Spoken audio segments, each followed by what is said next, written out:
বাবা বালুনাথের অভিশাপ। আরাবল্লী পর্বত আর তার পাহাড়ি ঢালে ছড়িয়ে ছিটিয়ে থাকা পাহাড়ি ঝর্ণা, মাথার উপর নীল আকাশ আর সবুজ বনভূমি অপরূপ সুন্দর। আর এই সৌন্দর্যে বিভোর হয়ে গিয়েছিলেন রাজা ভগবন্ত দাস। জায়গাটা খুব পছন্দ হয়েছিল তার, আর তাই তিনি এই জায়গায় একটা দুর্গ বানাবেন বলে মনস্থির করেন। দুর্গটা তিনি তার প্রাণের প্রিয় পুত্র আজব সিং এর জন্য তৈরি করার কথা ভাবলেন। আকবরের সেনাপতি অম্বরের রাজা ছিলেন মান সিং, আর তার ভাই ছিলেন রাজা মাধো সিং। এই মাধো সিং এর পুত্র ছিলেন ভগবন্ত দাস।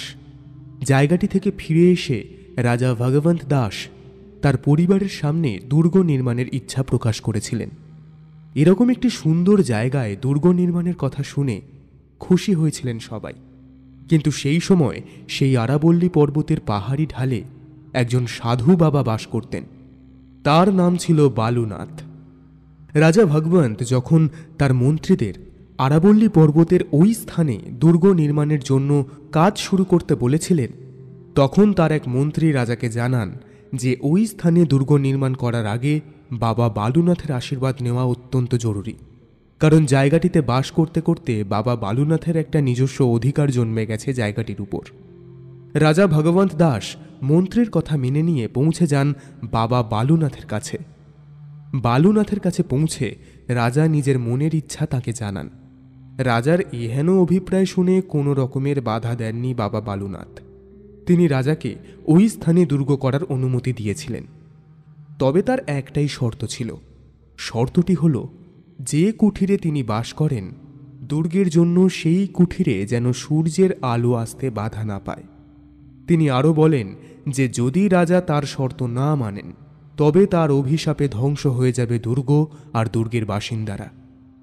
বালুনাথের শর্ত অক্ষরে অক্ষরে পালন করার প্রতিশ্রুতি দেন রাজা ভগবন্ত দাস, যাকে রাজস্থানের মানুষজন ভান সিং বলে জানতেন। বালুনাথের শর্ত মেনে দুর্গর কাজ শুরু করা হয়। ভান সিংয়ের দুর্গের নাম হয় ভানগড় দুর্গ। আস্তে আস্তে আরাবল্লী পর্বতের পাদদেশে ঝর্ণাকে পাশে রেখে তৈরি হতে শুরু করল ভানগড় দুর্গ।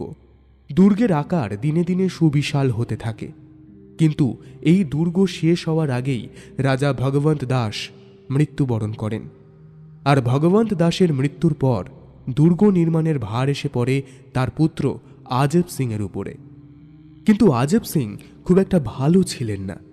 অন্যের সঙ্গে তার ব্যবহার ছিল অত্যন্ত খারাপ, আর তার এই খারাপ ব্যবহারের জন্যই তাকে কেউ পছন্দ করত না। মৃত্যুর আগে রাজা ভগবন্ত সিং তার পুত্র আজব সিংকে বারবার করে বাবা বালুনাথের শর্তের কথা বলে গিয়েছিলেন। রাজা ভগবন্ত আজব সিংকে এও বলেছিলেন যে তিনি যদি সত্য না মানেন তবে বালুনাথের অভিশাপে ধ্বংস হয়ে যাবে ভানগড় দুর্গ। কিন্তু বাবার সেই কথা এক কান দিয়ে শুনে অন্য কান দিয়ে উড়িয়ে দিয়েছিলেন আজব সিং। কারণ তিনি রাজা, তাই কোনো সাধু বাবার শর্ত মানতে নারাজ তিনি। এরপর শর্ত না মেনেই ভানগড় দুর্গের একটি গম্বুজ তিনি এমনভাবেই তৈরি করেছিলেন যেটার জন্য বালুনাথের কুটিরে দিনের একটা সময়ে সূর্যের আলো আসা একেবারে বন্ধ হয়ে গিয়েছিল। শর্ত না মানার জন্য প্রচণ্ড রেগে গিয়েছিলেন বালুনাথ। রাগে কাঁপতে কাঁপতে ভানগড় দুর্গে এসে তিনি অভিশাপ দিয়েছিলেন। তিনি বলেছিলেন, ধ্বংস হয়ে যাবে অহংকারীর দুর্গ। আর শোনা যায় বালুনাথের এই অভিশাপের পর ধ্বংস হয়ে যায় ভানগড় দুর্গ। দুর্গে যারা যারা বসবাস করতেন তারা সবাই চাপা পড়ে যায় দুর্গের তলায়। কষ্ট পেয়ে দগ্ধে দম বন্ধ হয়ে মারা যান তারা। তাদের কামনা বাসনা সবকিছুই চাপা পড়ে যায় দুর্গের তলায়। আর সেই কারণেই তারা অতৃপ্ত হয়ে ঘোরাফেরা করে সূর্য ডোবার পর থেকেই। আর সেই কারণেই রাত্রি ঘনালেই দুর্গের ভেতর থেকে বিভিন্ন ধরনের ফিসফিসানি চাপা গোমড়ানোর আওয়াজ ভেসে আসে। আজব সিং বাবা বালুনাথের শর্ত অনুযায়ী ভানগড় দুর্গ প্রস্তুত করলে আজ হয়তো ভানগড় দুর্গ আর দুর্গের বাসিন্দাদের এই দশা হতো না, কিংবা সেটা কুখ্যাত ভৌতিক দুর্গে পরিণত হতো না। এরপর বাবা বালুনাথ মারা যাওয়ার পর তাকেও নাকি এই ভানগড় দুর্গেরই পাশে সমাধিস্থ করা হয়। আর বাবা বালুনাথের আত্মাও নাকি রাতের অন্ধকারে দুর্গের মধ্যে এবং তার আশেপাশে ঘুরে বেড়ায়। বালুনাথ ছাড়াও আরও এক ভয়ঙ্কর তান্ত্রিকের নাম উঠে এসেছে ভানগড় দুর্গের ইতিহাসে। সে হল সিংহিয়া। সেই শয়তানের কামুক চোখ পড়েছিল রাজকুমারী রত্নাবতীর দিকে। এই শয়তানের হাত থেকে রক্ষা পাওয়া রত্নাবতীর পক্ষে ছিল অসম্ভব। দুর্গের সীমানার মধ্যেই ছিল জৌহরি বাজার। সেই বাজারেই সখীদের সাথে করে রাজকুমারী রত্নাবতী প্রতিদিনই যেতেন। একদিন তিনি সিংহিয়াকে সেই বাজারের মধ্যে দেখে ফেলেন, আর তাকে দেখেই রাজকুমারীর সপ্তম ইন্দ্রিয় জানান দেয় বিপদ ঘনিয়ে এসেছে। কারণ সিংহিয়ার কামুক দৃষ্টি রাজকুমারীকে বারবার সেই ইঙ্গিতই দিচ্ছিল। রত্নাবতী বুঝতে পেরেছিলেন সিংহিয়া তাকে তার লালসার শিকার না বানিয়ে ছাড়বে না, হয়তো তাকে ভোগ করে ছুঁড়ে ফেলে দেবে গভীর গহন জঙ্গলের মধ্যে। সেই জঙ্গলের মধ্যেই হিংস্র প্রাণীরা ছিঁড়ে খাবে রাজকুমারীর নরম দেহ। রত্নাবতী লক্ষ্য করে দেখেছে কোনো না কোনো ছুতোই দুর্গের খুব কাছে চলে আসে শয়তান তান্ত্রিক সিংহিয়া। রত্নাবতীকে দেখার জন্যই ছল বের করে।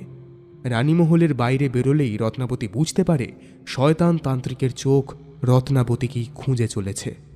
হয়তো তাকে কিছু বলতেও চায়। মাছ ধরার জন্য যেমন পুকুরে চার ফেলে সবাই বসে থাকে, ঠিক তেমনই যেন রত্নাবতীকে ধরার জন্য বসে থাকে সিংহিয়া। ওর তাকানো দেখে গা ঘিন ঘিন করে ওঠে রত্নাবতীর। মাঝে মাঝে প্রচণ্ড ভয় লাগে রত্নাবতীর। রত্নাবতী ঠিক করে সে তার বাবাকে এই শয়তান তান্ত্রিকের মনের কথা জানিয়ে দেবে। কারণ শয়তান তান্ত্রিকের চোখ দেখলেই রত্নাবতী বুঝতে পারে তার মনের গোপন কোণে কি কথা ঘোরাফেরা করছে। বাবাকে সবকিছু খুলে না বলা অবধি ভেতরে ভেতরে ভয় সিঁটিয়ে আছে সে। দিন দিন যেন সে কামুক তান্ত্রিকের অদৃশ্য অত্যাচার বেড়েই চলেছে। সিংহিয়ার এই লালসাময় কামুক চাহনি আর সহ্য করতে পারছে না রত্নাবতী। তাই বাবাকে না বললে ওই শয়তান তান্ত্রিকের হাত থেকে কোনোদিনই রক্ষা পাবে না, এটা সে বুঝেই গেছে। তবে এর মধ্যে আরও একটা ভয় রাজকুমারীর মনের মধ্যে জেগে উঠেছে। বাবাকে বললে চারিদিকে হইচই পড়ে যাবে, আর তাতে বিপদ বাড়বে বই কমবে না। কারণ সিংহিয়া একজন ভয়ঙ্কর তান্ত্রিক। বশীকরণ করে সবাইকে বশ করে নেওয়ার ক্ষমতা রাখে সে। আর কালো জাদুর মাধ্যমে রাতকে দিন আর দিনকে রাত করা সিংহিয়ার কাছে তুচ্ছ ব্যাপার। ভানগড় অঞ্চলের সকলেই চেনে এই তান্ত্রিককে। তাকে যেমন কুৎসিত দেখতে, ঠিক তেমনই তার স্বভাবটাও কুৎসিত। ভীত সন্ত্রস্ত রত্নাবতীর মনে কুডাক ডাকতে শুরু হয়ে গেছে। রত্নাবতীর মনে আছে বাবা বালুনাথের কথা। তিনি একজন সিদ্ধ পুরুষ ছিলেন। দুর্গের ছায়া তার কুঠিরে পড়ায় তিনি অভিশাপ দিয়েছিলেন, বলেছিলেন দুর্গ একদিন ধ্বংস হয়ে যাবে। তবে কি অভিশপ্ত দুর্গের ধ্বংসের প্রথম পর্যায় শুরু হয়ে গেল সিংহিয়ার হাত ধরে? কি হলো তারপর? নিয়ে আসছি পরের পর্বে।